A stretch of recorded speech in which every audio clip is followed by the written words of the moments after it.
The universe is a cosmic cornucopia of endless possibilities. Imagine a shuttle service to anywhere in the cosmos. It's not aboard a futuristic spaceship. It's a galactic ride through a wormhole, a theoretical tunnel providing shortcuts through space and time. Wormholes are a little bit like a subway system that you might use in the city, where you're going into a hole, you go through a tunnel, and then you come out at the other end through another hole, and then you've traveled through the city. Same thing would be possible in a wormhole to travel between different points in the universe.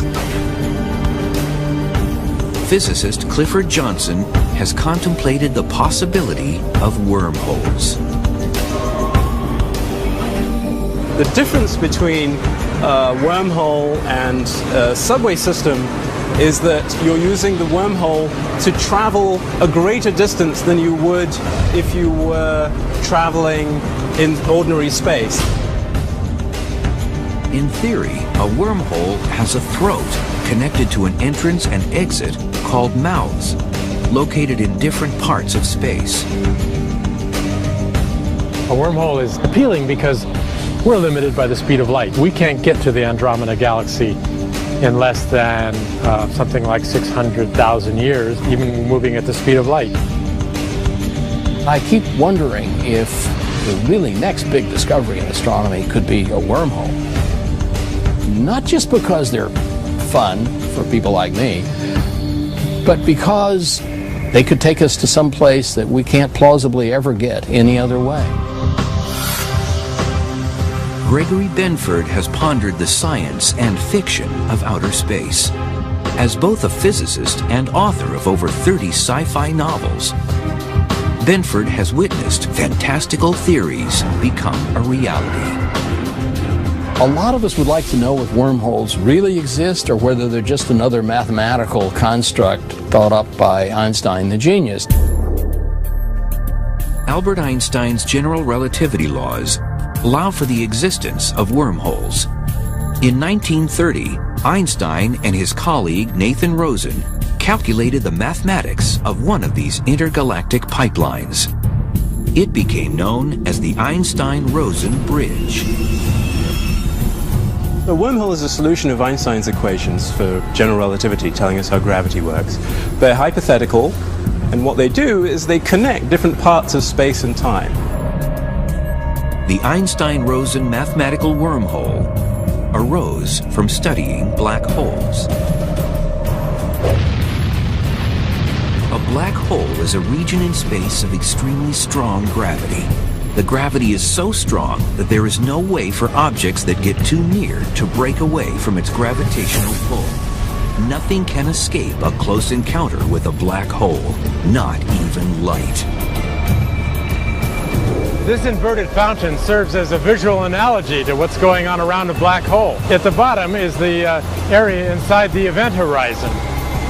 And the water falling into it is analogous to gas that might fall into a black hole. Imagine yourself being a fish swimming around this region. Once you get down inside this central portion, you're past the point of no return.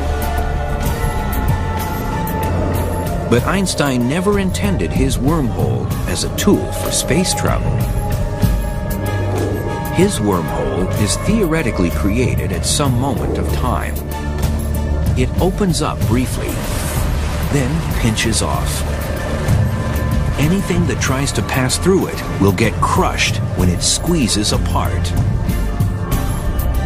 The typical wormhole that you write down in your equations and study is unstable. It'll vanish in an incredibly short time. So what you need is some means of holding it open. After Einstein's wormhole was determined unstable in the 1960s, little research was done on the concept. Then, the sci-fi film Contact was released in the late 1990s. Based on the book by renowned astronomer Carl Sagan, it proposed that a wormhole could be used for space travel. The book Contact and then subsequently the movie was a nice place in fiction that was accessible to everyone, where you could see the idea of a wormhole. So it was a nice way of getting people interested in that idea all over again. This was kind of a very far-fetched idea that wasn't even considered very seriously by many physicists until Carl Sagan decided to write this book and try to make it as realistic as possible. And since that time, theoretical physicists studying Einstein's general theory of relativity have considered travel through wormholes. Scientists began to investigate whether there might be a type of wormhole different from Einstein's that is traversable. But traversable wormholes needed something to prevent them from pinching off. You want to stabilize the wormhole. You don't want the wormhole to collapse. Keep the wormhole open. That requires something new called negative matter or exotic matter. We've never seen negative matter before. It would have anti-gravitational properties. But one day, if we ever find negative matter, perhaps that's the key to stabilize the wormhole. The idea of a traversable wormhole captivated science fiction enthusiasts. It also reinvigorated the serious study of wormholes within the science community. This transversable wormhole created quite a sensation, because perhaps it is physically possible to one day build a subway system to another galaxy. The term wormhole came from an analogy with an apple. You want to get from one part of the apple to another part. If you're a worm, you can eat your way down into the body of the apple and make a little tunnel and come out the other way, and it's shorter. But unlike a worm moving here on this apple, for a wormhole in our universe, we might not know what dangers lie at the other end of the wormhole. The other end of a wormhole could be connected to a very dangerous part of the universe, with all sorts of exotic phenomena. It might even be in the core of a star. If we ever find a wormhole, and if it's close enough for us to reach, almost certainly we'll first send automated probes through and direct them to come back, maybe even put them on a cable in case something nasty happens to them and they can't return. Physicists do not know of any way that a wormhole might arise naturally in our universe. But can they be made artificially? One possibility that physicists have speculated about that might allow you to construct wormholes would be to blow them up from what's considered to be the fabric of space-time that might actually contain tiny wormholes seething in and out of existence due to the laws of quantum mechanics. Scientists proposed that perhaps traversable wormholes could be sculpted out of quantum foam, a subatomic bubble-like structure that might exist everywhere in the universe on length scales 1 billion trillion times smaller than the nucleus of an atom. That's how you do it in principle. It's completely unfeasible using any technology that we know of, but it's at least something you might consider.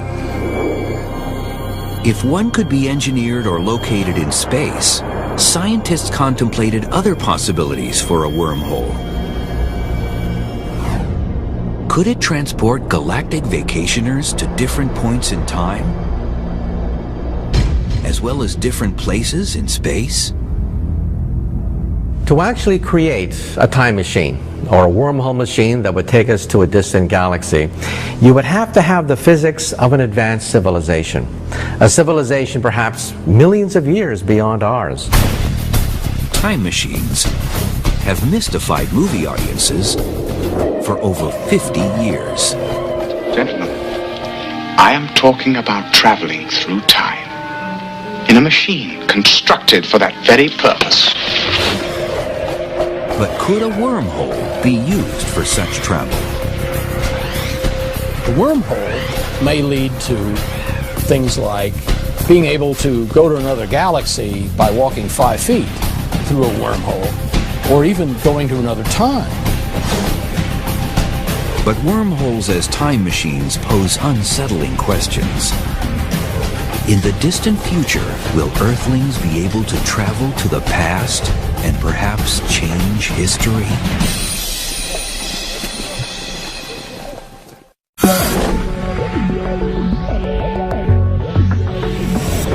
Scientific ideas considered far-fetched today could one day become as acceptable as the fact that the Earth is round. The laws of physics may allow for the existence of wormholes, tunnels providing shortcuts through space as well as time. So, could these cosmic subway systems theoretically be engineered into time machines? Einstein's general relativity laws reveal that time travel into the future is possible. They show that time is perceived differently depending on where one is in the universe and how one moves. Objects moving at close to the speed of light age slower than static objects. And objects near a gravitating body age more slowly than objects farther away. Clocks run at different rates in different gravitational fields. The stronger the gravitational field, the more slowly time passes relative to someone out in space where there's no gravitational field. On Earth here, on the surface, our clocks run slightly more slowly than clocks high up in the sky. So an example of this is that the clocks in the GPS system of satellites run a little bit more quickly than the clocks here on Earth because they're in a weaker gravitational field. And the scientists and engineers developing the GPS system had to take into account the different rate at which clocks run. If they hadn't done that correctly, then your GPS system wouldn't work. If you were taking a trip from Los Angeles to New York, you'd end up somewhere in Massachusetts. Forward time travel has been tested using highly precise atomic clocks. Scientists have placed one clock on the ground and another in a rocket flying high above the Earth. The two were compared using radio signals between rocket and ground. The clock on the rocket ticked faster. Here on Earth, my clock is running more slowly compared to someone in a rocket ship somewhere further away from Earth. So their clock is moving more quickly, they're going to the future faster. Physicists have studied whether wormholes could provide travel not only to the future, but also to the past. If there was a wormhole with one mouth near Earth and the other in the center of our galaxy, the rate of flow of time will be different at the one mouth than at the other when compared through the external universe. But when looking directly through the wormhole, the rate of flow of time appears to be the same.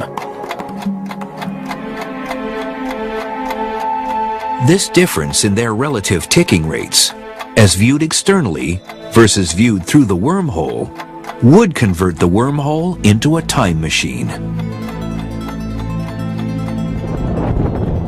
What that means is that by entering a wormhole, you could leave here today and come out the other end of the wormhole hundreds or thousands of years earlier.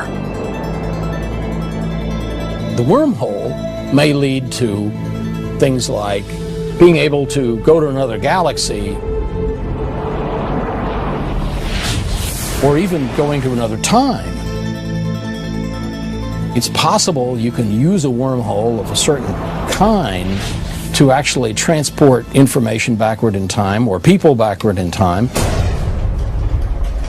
But backward time travel raises disturbing paradoxes. Could one actually voyage to the past and change history?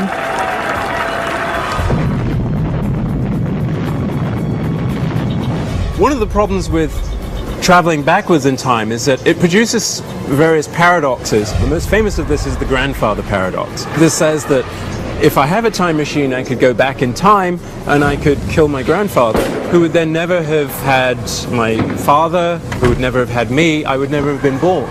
So that means you would never have been able to go back into the past in the first place. Or, let's say you go backwards in time and meet your teenage mother before you're born. And then your teenage mother falls in love with you. Then how can you be born if your teenage mother spurned your father and fell in love with you instead? The practical problems are enormous. But one day, if somebody knocks on your door and claims to be your great-great-great-great-great-great-great-granddaughter, someone from the future going backwards in time to meet her illustrious ancestor, don't slam the door. Perhaps in the future, our descendants will have the possibility of time travel, and perhaps one day they may come knocking on your door. Backward time travel has ignited a myriad of science fiction scenarios. If that machine can do what you say it can, destroy it, George, before it destroys you. If the laws of physics permit wormholes, then how can those laws deal with the danger of changing history? One possibility is that the laws of physics allow you to do backward time travel as long as it leads to a self-consistent universe, that in some sense the history is not changeable. You can't go backwards and change things which would stop you from having been created in the first place, for example, in the grandfather paradox. For now, forward or backward time travel through a wormhole remains in question, and some scientists think that any attempt to create a wormhole time machine may destroy the wormhole. What actually happens when you try and make that wormhole into a time machine is that as soon as it starts connecting different times, you get a pileup of radiation so intense that it destroys the entire wormhole, thus stopping you from making that wormhole into a time machine. This seems to be a sign that maybe this is the way nature protects itself, using the laws of physics, from ever producing paradoxes and strange things that time machines seem to suggest. Wormhole travel is really iffy because you have to know a lot about the wormhole so that it doesn't do unpleasant things like, for example, turn you into a big ball of gas all of a sudden. Because the gravitational stresses that support the wormhole are plausibly quite strong. The idea of a wormhole is not something that we can point to and say that's impossible.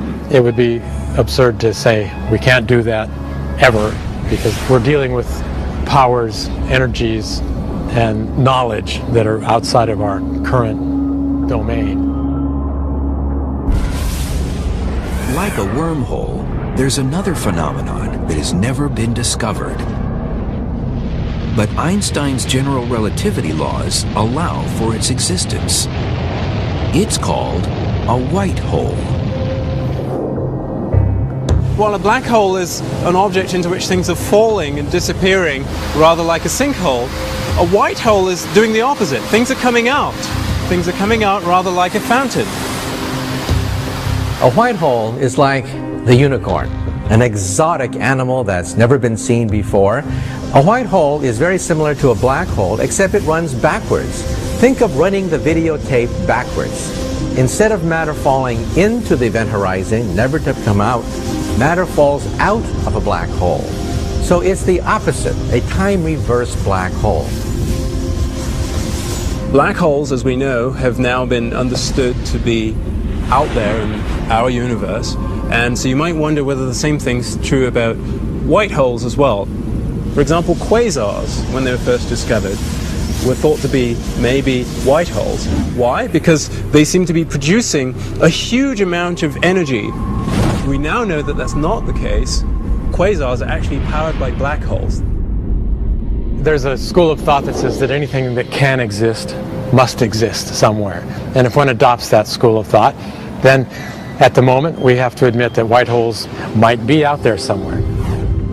If nature uses white holes, physicists speculate that they could have been an important element in the earliest stages of the universe. maybe even in the formation of the universe itself.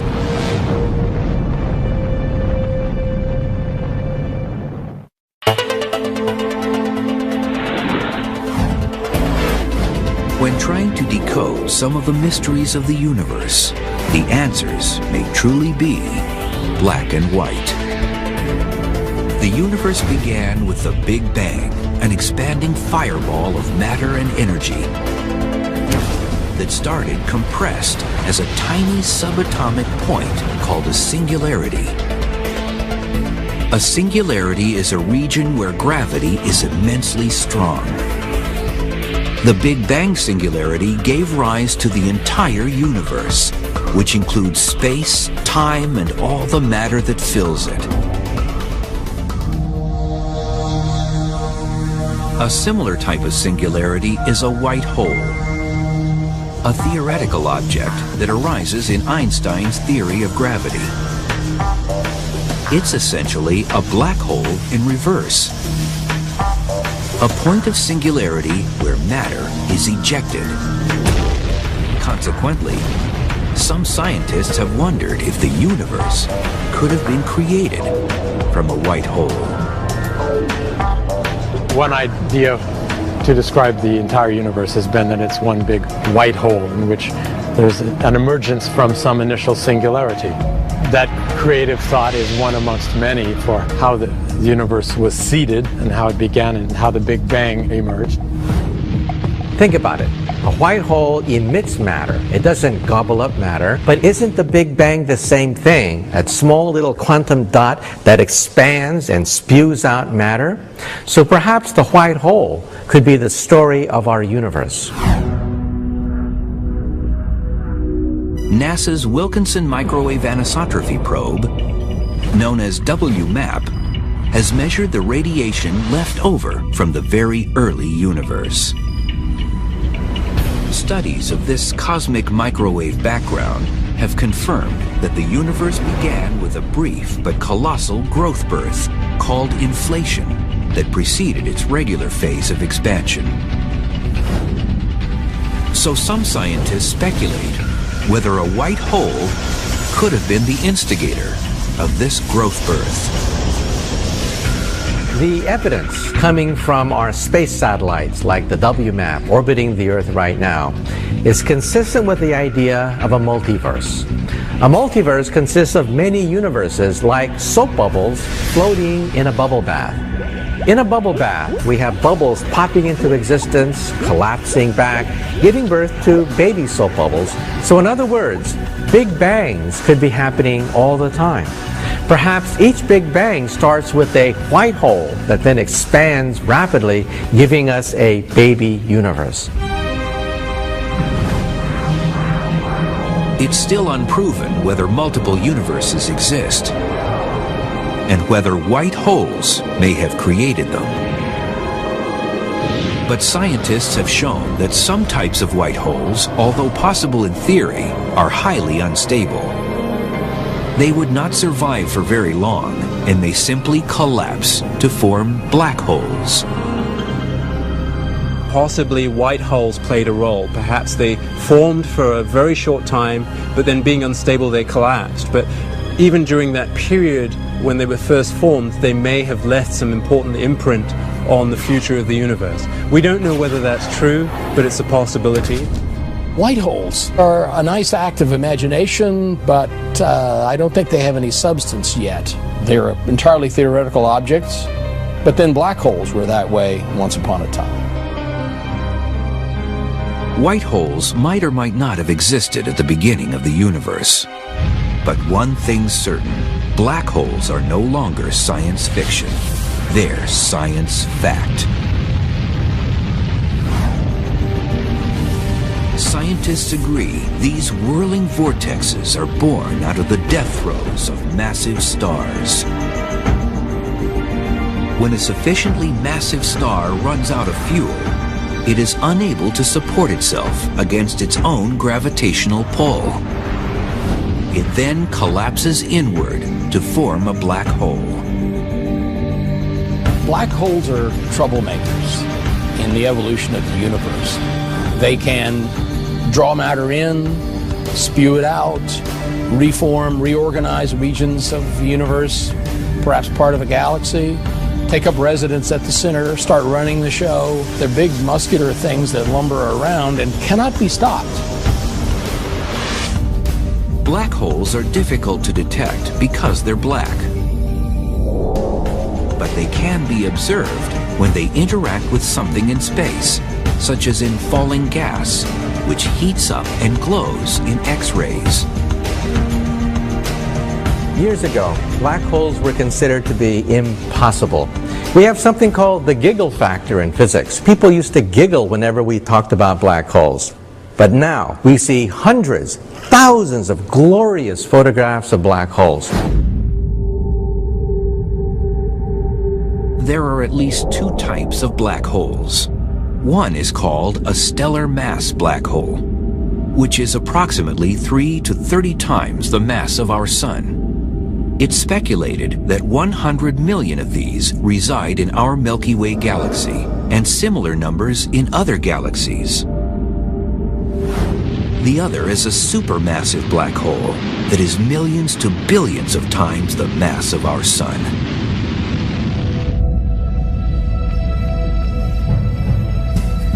It's believed that this humongous monster lives at the center of most every large galaxy.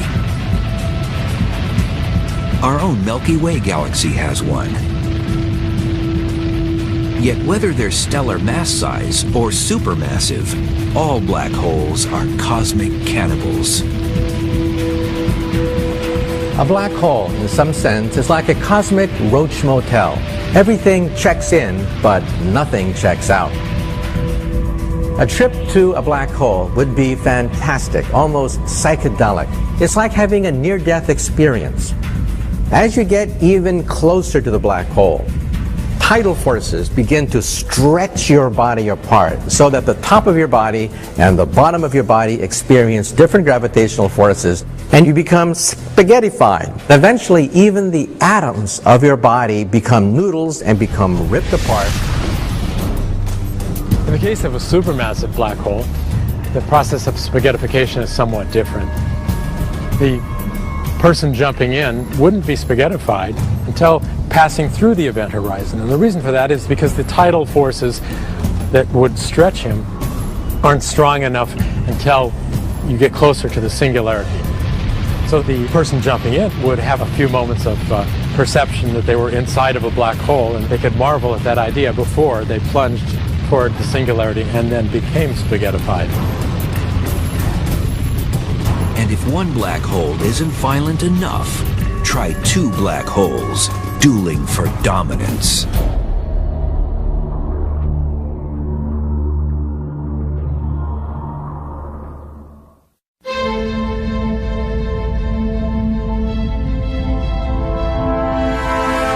In the vastness of space, black holes occasionally pair off.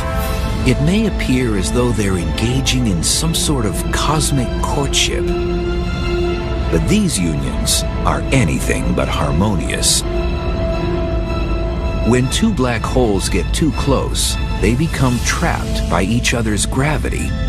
The two orbit around each other like whirling dervishes. These binary black holes will eventually collide and coalesce. It's believed that collisions between black holes will be quite common. They would be in orbit around each other and then spiral inwards, and at some point they would coalesce. And that coalescence creates a huge disturbance in space-time. If you have two objects that are bending space a lot around them, and they merge together, then you'll get this ripple, this wave going out, carrying energy with it.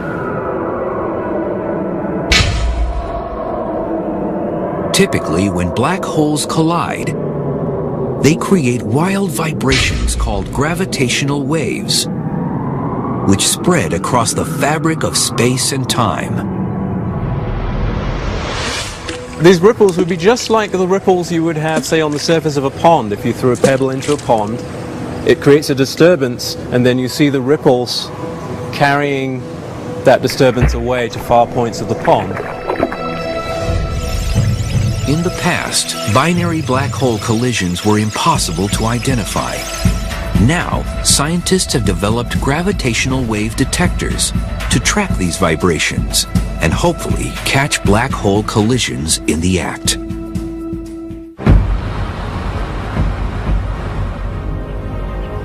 LIGO is a ground-based observatory that's currently searching for gravity waves produced from collisions involving stellar-sized black holes, a few times the mass of our Sun. The system uses lasers to measure the motions of mirrors that hang by wires from overhead supports. When two black holes merge together, they'll release these gravitational waves, these ripples in the shape of space. And as the ripples pass by these giant contraptions, they alter ever so slightly the distances between these detectors, and the detectors can actually monitor and see that change in distance. And that's the signature of a gravitational wave coming by. In the future, LISA, a joint NASA and European Space Agency mission, will be able to detect waves from collisions involving supermassive black holes. These impacts occur after two galaxies have merged, and their supermassive black holes sink to the center of the newly formed galaxy and find each other. And if collisions involving two supermassive black holes isn't chaotic enough, try three. In January 2007, US and European satellites actually observed black hole triplets 10 billion light years away in the Virgo constellation. They're actually three quasars, which are luminous objects thought to be powered by supermassive black holes located in the centers of galaxies. This trio is in close proximity to one another. They're only about 100,000 to 150,000 light years apart, which is about the width of our Milky Way. In all probability, the three will eventually engage in a hostile merger. If you take three large black holes brought close together because two big spiral or elliptical galaxies have slammed together, then it's a real free-for-all. And two of them could win the game and throw the third one out. Gravitational interactions between three bodies can lead to the ejection of one of the supermassive black holes from the system. And then you're just left with a binary supermassive pair that will coalesce ultimately. The supermassive black hole that gets ejected is ejected typically with enough speed that it can't carry stars with it. So it becomes a rogue black hole that's off on its own. Modern science continues to unravel the mysteries surrounding black holes. But for some, one enduring question remains. The deepest question in all of black hole physics is what lies on the other side of a black hole? What happens if you throw the encyclopedia into a black hole? Is all that information lost? We don't know for sure. According to Einstein's general relativity laws, nothing can ever come out of a black hole. But if a black hole is extremely tiny, the laws of quantum mechanics merge with the laws of general relativity.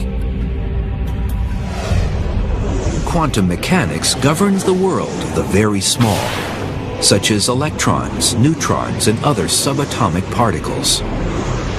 General relativity rules the world of the very large, where ordinary gravity is dominant, like planets, stars, and galaxies. The fact is, when you put together quantum theory with black holes, you find that they aren't completely inert objects that only suck things in and nothing comes out. They actually radiate. The black holes that radiate are called mini black holes, which are much smaller than their stellar mass or supermassive black hole cousins.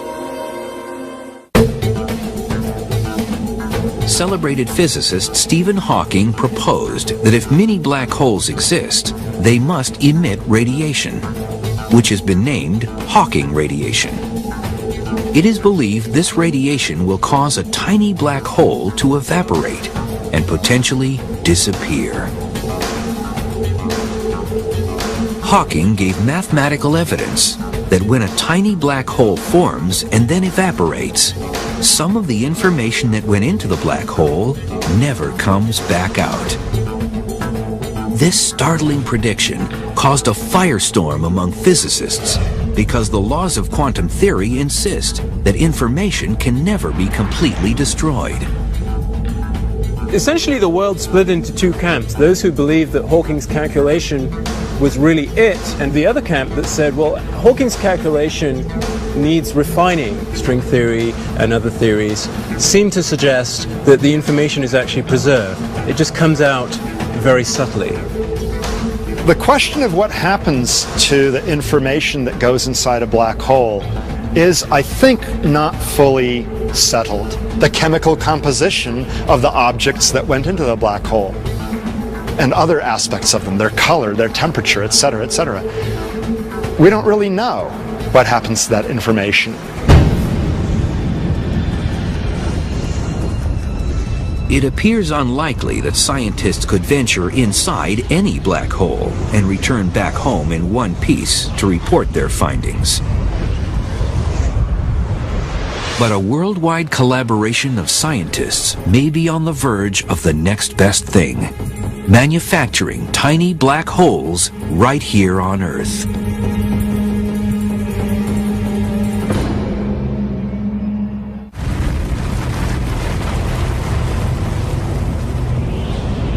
Today, scientists are pushing back the boundaries of cosmic research. If naturally formed black holes aren't scary enough, what about a black hole factory?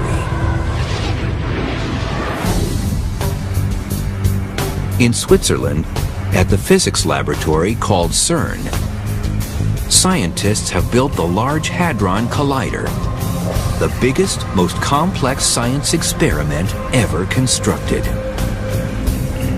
It's a particle accelerator, 17 miles long and the weight of 5 jumbo jets. It's capable of crushing subatomic particles together to replicate the energies that existed microseconds after the Big Bang. This particle collider was designed and built to study important questions in fundamental particle physics. But it will cram so much energy together that if physicists are lucky about how nature works at those energies, it could also produce tiny black holes. We might be able to see microscopic black holes being formed in these high-energy collisions, and those black holes would then be amenable to study. They would rapidly evaporate. We'd be able to study their decay products and understand physics of quantum gravity in the laboratory, which is something that we never dreamed we'd be able to do in our lifetimes. But the possibility of manufacturing mini black holes has roused suspicion and fear. Could they escape the Earth's gravity and eventually devour our planet? Cosmic rays from outer space hit the Earth all the time, perhaps with more energy than these mini black holes. So these mini black holes are harmless. They're not going to eat up the Earth. They are not a doomsday device. A similar mini black hole scare happened in the United States. In Brookhaven, New York, a smaller collider experiment is already underway.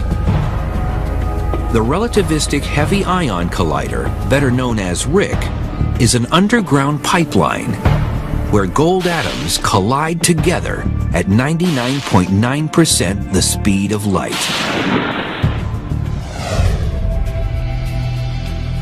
When the experiment began in the year 2000, news spread that these head-on impacts created black holes.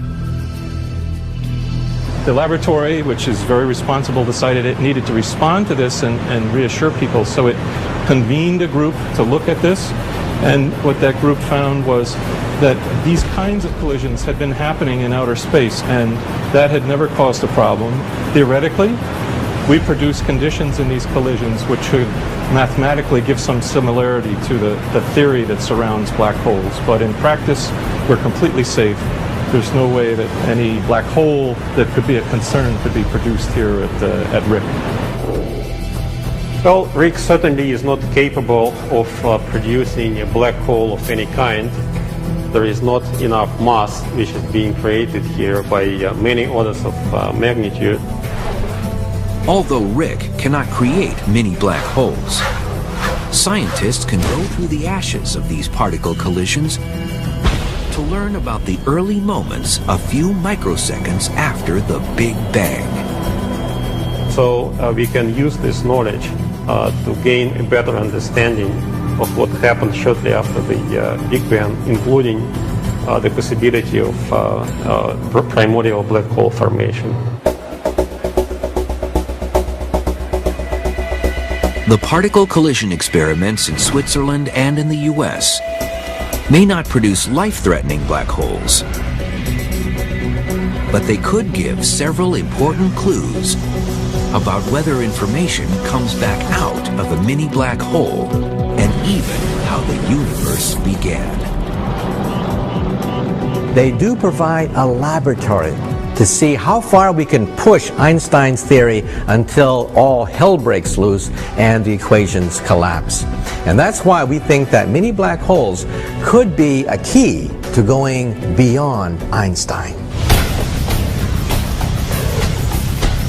Physicists will continue to probe into the mysteries still surrounding black holes. They will also remain on high alert for any signs of the elusive wormholes and white holes.